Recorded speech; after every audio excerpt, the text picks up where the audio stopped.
My name is Lori Power. I'm a group benefit consultant. In working for my clients, my job is to be consistent and to always bring in people in the know. That's where it comes to meeting Connie.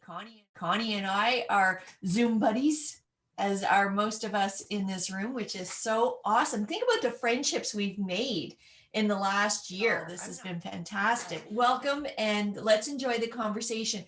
When Connie and I first met, and I heard her introduce herself, and I said, that's somebody that I really want to get to know. And I said, I'd really like to have a conversation with you because something you said really keyed with me. And she opened by saying, a tech audit is important because we weren't born with these skills. And technology is always changing. It's constantly moving. Connie, can you take us through a little bit about your history and how you got to where you are in servicing your clients and their technology needs? Lori, thank you very much for inviting me in here. So, I started off in business administration with that kind of education behind me. I was on my way to be an accountant. I was actually doing the required accounting practicum, but back in my days, so this is the olden days, it was hard to find an accounting job where they didn't want you to do filing first for the first 3 months. So I kind of got tired of that. And I actually ended up getting a job being a database coordinator with a local nonprofit company. And so from that experience, I was the one that knew the most about computers in their office. And so they sent me for all this computer training continuously. And after 2 years of doing a project for them, I moved on, and the computer training company that I took the courses with hired me. And so another 2 years go by, and I bought out the owner of that computer training company, and I started teaching more. And when I got into the classroom, I just absolutely loved it, because I saw, how I could make people more comfortable with computers, and I found out how scared they really were, and I had no idea. I thought, aren't you guys okay with this? And you really get to know what it's like to learn again, because I would maybe pass some of that point with where I knew information. So it was really great to open my eyes and help me help others. We can talk all day, and we'll get to that, about all of the massive changes that have happened from when even you came into the industry to now. Mm-hmm. And even if we look over the last year, poof, right, an explosion. Tell me though, what stays the same when it comes to technology? What stays the same is actually the shortcuts. The shortcuts you could use even in DOS days, if any of you are old enough to know what DOS is. This is back 30 years ago. Those shortcuts are still used today. Like F1 is still help, or Control C is still copy, Control V is paste, those kinds of things. And more than one way of doing everything is also still rampant. So those things have changed the same, but the need for change is another big one, because the technology is changing all the time. So even if you ask somebody about something, you might be using the wrong terminology because you're using older terms that are no longer used today. So it's an evolving thing, and that's maybe what's kept me in it so long, as I've had to evolve with it, right? So it's always exciting. I work a lot with outputs, so awesome to have Jason in here. And one of the projects that we've been working on is the development of a new CRM system that is going to work for the nuances of my industry. I'm really happy with it, but as a user, I can tell you there's a certain part of me that's frightened. I know I need the technology. I know that it will help me when I get to know it and learn it. But there's two things that are adding to my fright: the amount of time, and once I learn it, will it be obsolete? Is that common? Oh, very much so. But time is a factor in many ways, because people don't want to take training because of the time involved, or as you say, people don't want to get new technology because of the time involved. But what we're failing to measure here is the time it's taking them to do whatever they're doing. And they've been doing it that way for so long, they forget that it's, even a thing, right? So and unless we're open to being open about what's changed and what's available to us, we can't expect better things to happen when we don't make a change in some way. So it's kind of like that saying of, oh no, I forgot the saying, but you can't keep doing the same thing expecting different results, something along. Oh yes, that the definition of insanity, doing the Yeah. same thing over and over again, expecting a different result. Yeah. I seem to, some portions of my life seem to live that way. But I don't think I'm alone in saying that.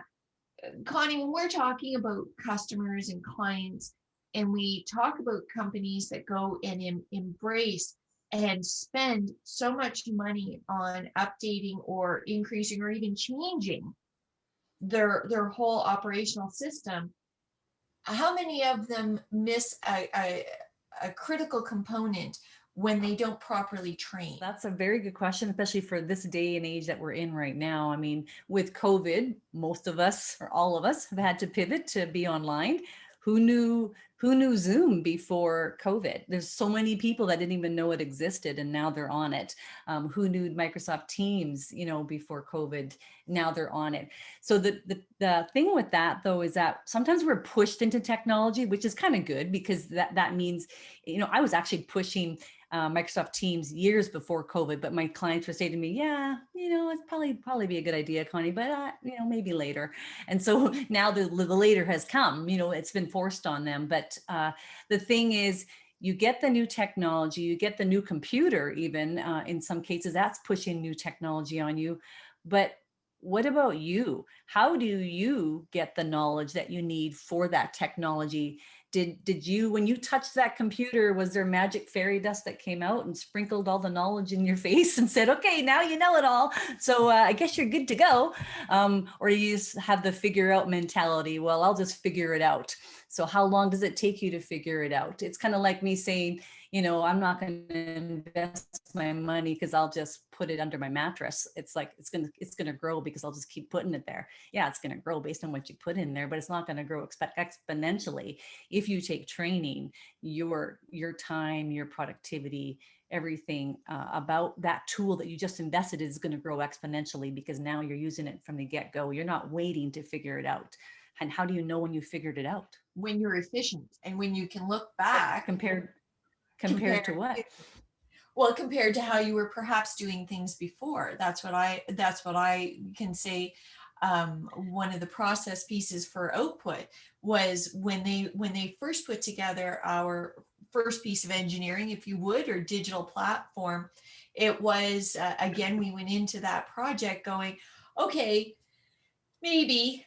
And now we look at it over a year later and we see now how much more proficient we are, how much more efficient we are. I loved your posting, and I continue to love your posting. Time is non-refundable. Use it with intention, but it's a wonderful posting. Take us through the impetus of what made you write about that. Now I'm trying to remember exactly what I wrote there, but I'll just reference it in the way that the title is.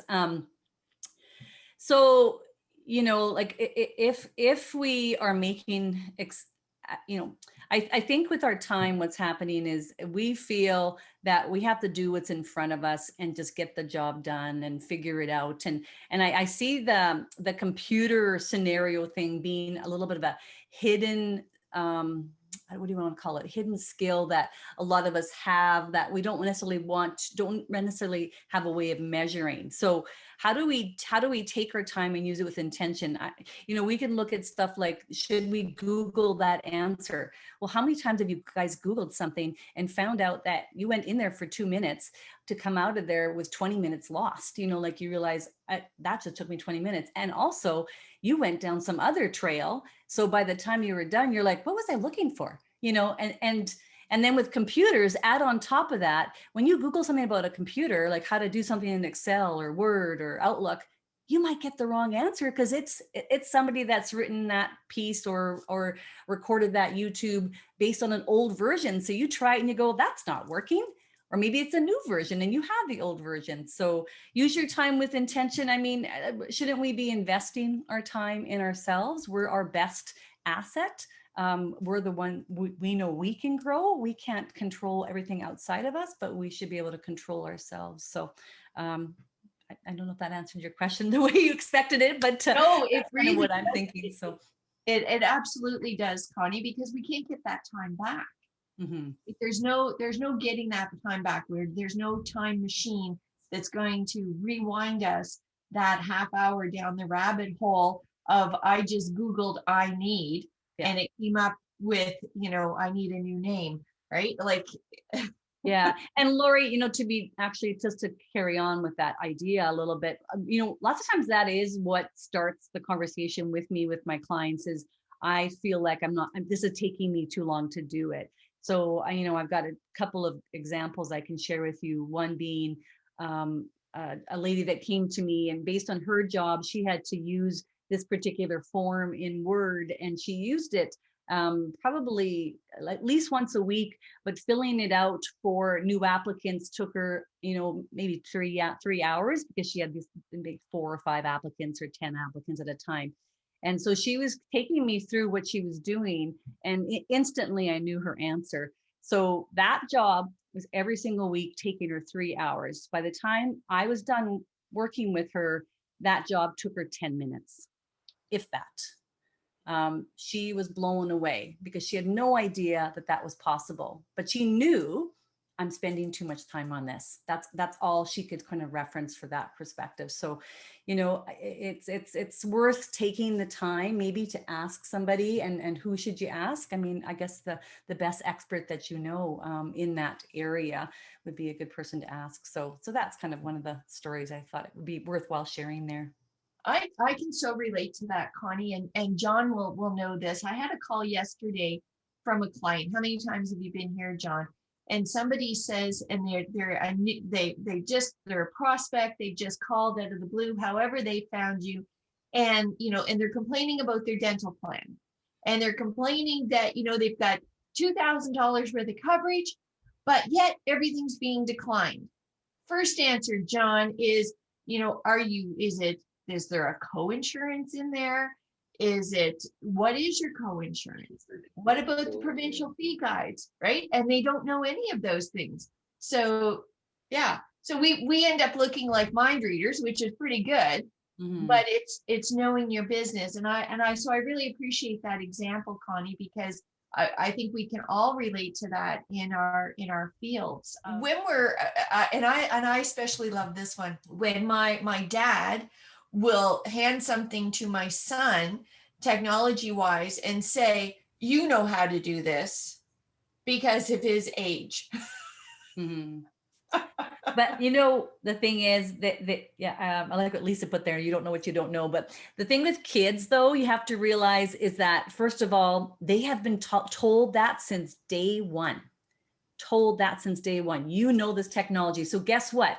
They are so confident. They are confident over the moon. Sometimes they're too confident. I'm like, hang on a minute, don't touch my computer, but yet as adults, or as people that have had to kind of take on this technology in our work world, we've been told, don't touch that, no, that's wrong. So we've been kind of given the opposite approach, and so we're scared to touch things. And plus, the other thing I've told people before is that who's paying for it? Who paid for that phone and that computer? You did, the adult. The kid, if they break it, they don't care. They'll just get a new one. Whereas the adult, we got that worry behind us because we think we're going to break it. So, and we paid for it. We're going to pay for it again, or pay for the person to fix it. So we have that little bit of that in our heads. So yeah, not to say kids they are very good, but just to put it a little bit in perspective and to give adults a little bit more of the credit too. So, well, it's a lot of pressure on them to assume that without any kind of training that they do know. And of course it's trial and error. They're in there doing that.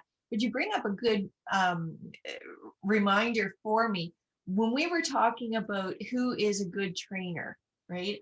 I think of all the times that, my kid has taken my phone and I snatch it back from him, right? Like, because if you're going to teach me how to do something, Teach me, don't take it from me, and do it. Take me through how you develop your trainers for the programs that you offer. I remember this one time, and I don't have as many trainers these days as I used to, but I remember this one time I had them all in a room with me for an orientation, and I was talking to them about how things worked in our organization and stuff, and even just watching how they worked with each other, how one trainer would cut somebody off, or how one person would want to be sort of show off how much they knew, or and so those are the ones that I usually didn't hire. You cut somebody off, you showed off, you had to have the talk about how much you knew, and you had to keep going and going and going when I was like obviously like over the like you're going way too much. But the other thing is, I always say I don't touch anybody's mouse, right? I don't touch your mouse or keyboard. I have to sit there with my hands behind my back or stand there or watch on Zoom as you do it, because an hour after the training's done, I'm not going to be there. You have to do it. So I don't want to train you to show off. I want to train you to help you, become the best at that as you can. So I don't touch their mouse. Let's talk about your two pivots over the last year and a bit. One is to be able to train in the virtual capacity, and the other is, and strongly urge all of you to check out her YouTube site and all of the different courses available, and then go on to the website. It's amazing. You don't have to Google that. Thank you. It's right there. So take me through a couple of those pivots on how you help customers. Training is online. So, and it's more than just this Zoom meeting. I mean, that's certainly a part of it. Like, I always want to get to know my student, whether they buy a $50 program from me or a, $2,000 program for me. I still want to meet them and find out more about them. So the online training I have, though, if somebody signed up for Microsoft Teams or SharePoint training today, they could be learning it this afternoon, and they could have it done by tonight if they want to, or 3 months from now. They have a membership to my training site, and the training's all broken down into modules, which are broken down into lessons. And so some lessons are 10 minutes long, or some lessons are 20 minutes long. They're broken up based on the topic. And the biggest thing for me as a trainer that I've learned over the years is not to overwhelm people with going too many directions at once. So focus on the one topic, get that understood really well. And I'm not going to tell you that there's 7 ways of doing this thing. I'm going to tell you 1 or 2 ways that I know are the best for you to start with, that will lead you to the least bit of trouble, because I know if you always go this direction, that's going to be the best way. Whereas, and this is, I actually was teaching one of my clients who was she was a senior, and she said to me, she hired me because, my son's been teaching me, but he just grabs my iPad and then he does it, and he gets so mad because I don't figure it out. And I said, well, I'm never going to grab your iPad, for one thing. But the other thing she said to me was that, they always want to correct how she does something. So I said to her, here's the thing. When I show you how to do something, and I'm going to write it all out for you so you have a reference, I'm going to record it for you so you can watch it as well. And then when someone says, oh, you can do it this way, you just say, Connie said, I only do it this way. I just want you to put your hand up or tell them to stop, because the trouble with that is that, I know we all mean well and we want to help somebody, but if someone's just taken training and they've learned to do it a certain way, they're trying to get that route down. They're trying to have that practice. And as soon as they get it down and they've done it, 20 times, then they can probably take in more examples. But when they just learned it 5 minutes ago and you're telling them 4 other ways, you've just confused them. And so now they're all kind of flustered and so on. So that's something else to kind of keep in mind, especially if you have to train somebody or help somebody. But the other pivot I think you're referring to might be just the fact that, I'm trying to do the tech audits, trying to get to know what the client needs from a very full perspective, as opposed to, and really over the years, I've always done this to some degree, because someone will call me and say they need Excel level 2. And I never give them Excel level 2 the next minute, because I'm like, how do you know you need Excel level 2? Like, I don't even know what you know. So I always do an assessment, and then I try and work it backwards. And so I want to go more than that in terms of, like, let's find out, well, is Excel the right tool for you to use? I mean, I was working with a client last week, and he showed me his Excel spreadsheet, and I told him 3 things. I said, one thing is you should be using a CRM. that does not belong in Excel.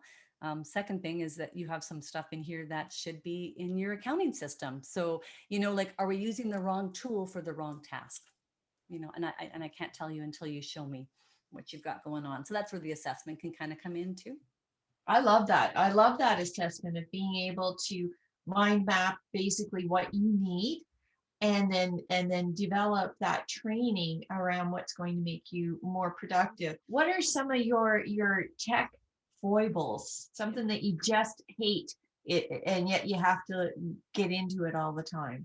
We just migrated from Slack to Teams for our collaboration platform. So because it's new and it's different, it's frustrating right now, right? Because you're trying to figure out all the intricacies of how you do everything and you're so used to another platform. So that's causing me the headaches right now. I know it's going to be good in the long run and it's what we need, but that's what's causing me issues now because it's new. It's different, right? Right. It's that time, energy, effort that we were talking about before. Yeah. It has to show that return. So here's the thing is like, so why, Jason, I'm just going to throw it right at you. So why haven't you signed up for training? Why haven't you opened the book on how to learn it? Right. Because who here has built some IKEA furniture, but not bothered to look at the instructions or skimmed them so fast they really didn't absorb them, and then realized that they were halfway done or more, or all the way down and they missed something, so it's just like, I guess it's just the nature of us that we feel like we have to do it ourselves and not get help, but is help that's scary? Yeah. No, that's a great question. I think it's because we're a tech company. And so maybe there's part of that saying like, hey, if we're out supporting our clients, we should be able to figure it out in-house, especially since we're actually going to be more, but hey, I'm just saying, this is my assumption. No, put you on the spot. No. Yeah. But I mean, because I am a training company and a tech company, I'm the first one to take training. Right. I mean, I always invest in training because those are, because I believe in training. So, I've spent more dollars than I'll ever care to admit on training, and it's been, and I've never stopped, so it's but I get it, it's I was like, well, we can figure this out, but how long do you wait to figure it out before you realize maybe I should get some help here? Maybe we're wasting too much time, right? So Lori, if I can put some kudos out to you, Lori, the reason I'm here today and hadn't been here today is because of the subject matter and that you had a guest relative to the subject matter. Most of business is all about timing, let's be honest. So if you make enough calls at the right time, you get the business, right? And that's why I'm here. It's about timing. We're a family held business and, we've done the Outlook game and done this. And, we have some online portals like My HSA and we've stayed up with it. We're looking at a CRM thing because we've been under the radar for 10 years, milking our business, managing our business. We're back building because we've got a big thing. So we're going to a CRM program. We're taking all our prospects and as they become suspects, we're moving them over to CRM because frankly, we're in our 70s. And in 5 years, if family doesn't take it over, it's for sale and it will be a turnkey proposition. I'm here for the training. Take it from me, folks. I'm 72. You can't get your training soon enough. I'm here to find out what I need to know because I don't know what I need to know. My wife looks after administration and she has her love-hate relationship with QuickBooks. And this year she was 4 hours away from taking everything up to the accountant and it locked us out because it wasn't supported anymore, even though we've used it forever, just like that, and decided it couldn't do it. So, who's pulling whose hair out, right? So we've made many transitions voluntarily. Zoom forced us into completing some stuff because this now is day-to-day business for us. Yeah. We're prospecting, we're getting stuff in our hoppers. We need help and I'm here for the information. And because of your email and because of this and because we're looking, I've got your contact information. Let's put it that way. Because I don't profess to have the answers, but I like the way your head works. Thanks, John. I think you're, or maybe Lori. Yeah. I like the way that you two are going to connect because after the two of you connect, then you and Jason are going to connect because he's going to take you through about CRMs and you're going to love them. So now you've got two good connections here. That's fantastic. Yeah. One thing I like, Yeah. Corbin, you told me a long time ago about how when you started at Firma, training's always been really important, that there wasn't the assumptions made that you would know what to do, that they've taken that in-house. Yeah, totally. We have all of our online training for our CRM and um, our trading program, except for we don't have Microsoft Teams training. We just got that. So, but yeah, a lot of our stuff is already online. So that was pretty fantastic. And that's made life a lot easier this last year about being able to transition. It's that training, that ongoing training.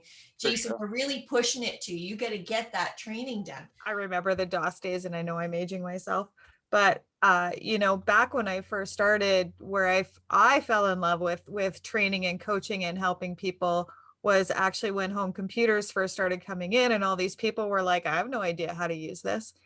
And then so I would put on like courses at the local public school. They let me use their computer room and stuff like that. So I really appreciate that. Don't touch the mouse. And I mean, there was a lot of times where my hands were behind my back, and I have to remind my kids. One of the other things I think is that we make a lot of assumptions with the younger generation that they know everything. My daughter just graduated university, and she had to, do some graphs and stuff like that. And I said, well, just go into Excel and just make the graphs. And she's like, well, I don't know how to use Excel. And I'm like, how do you not know how to use Excel? I'm like, why are they not teaching this to these kids in school? Like the things that they're actually going to use. So, well, because the teachers don't have the training either. You know who the teacher is. The teacher is the one that has opening in their schedule. So now they're the Excel trainer, but they don't have any Excel training either.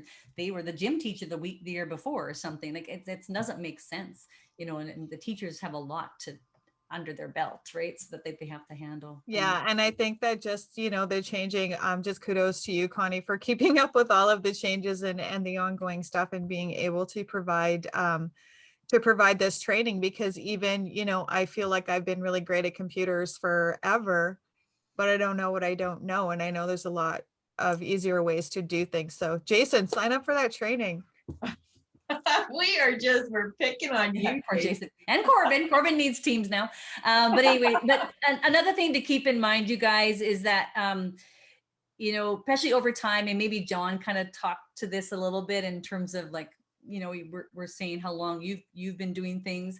And I'm in the same boat here, but the idea of if it ain't broke, why fix it? That is the wrong motto in computers and technology. You don't wait till it's broken before you fix it, as John found out with his QuickBooks, right? But you always want to be looking at your time. Like, why is this taking so long? And there must be a missing piece. And I love the fact that aside from training, we have people like Jason here, who his company is all about taking automation to the next level. So I mean, yeah, you can have CRM, but why not tie it into your email or tie it into other things so that you have the bots, and they're out there right now, and they're actually doing some work for you. And I know Jason probably could give 100 stories of how he's taken people's jobs that are doing some mundane tasks and taken that away from them so that they can automate it, but giving them probably better jobs in the end, because now they can do the fun stuff, right? So and that's the same with learning computers. Like, why are we still doing save as? Quit saving asing. Is that a word? I'm going to say it's a verb, but use templates. But yeah, I save as a lot, so I'm really curious why I shouldn't be right now. Well, you can with your CRMs, right? Like you can attach your templates, and then they're automatically pre-filled to send them out. And so when you look at that training level, and then you look at innovation, what Connie does is train us to be able to use these systems. What an innovative company like Oakput does is just make us more productive. So time and productivity equals efficiency. And that brings us to time. Again, I strongly urge you to connect and share, reach out, keep the friendships going. And I always thank everybody for coming in. You're the highlight of my whole week. Thank you.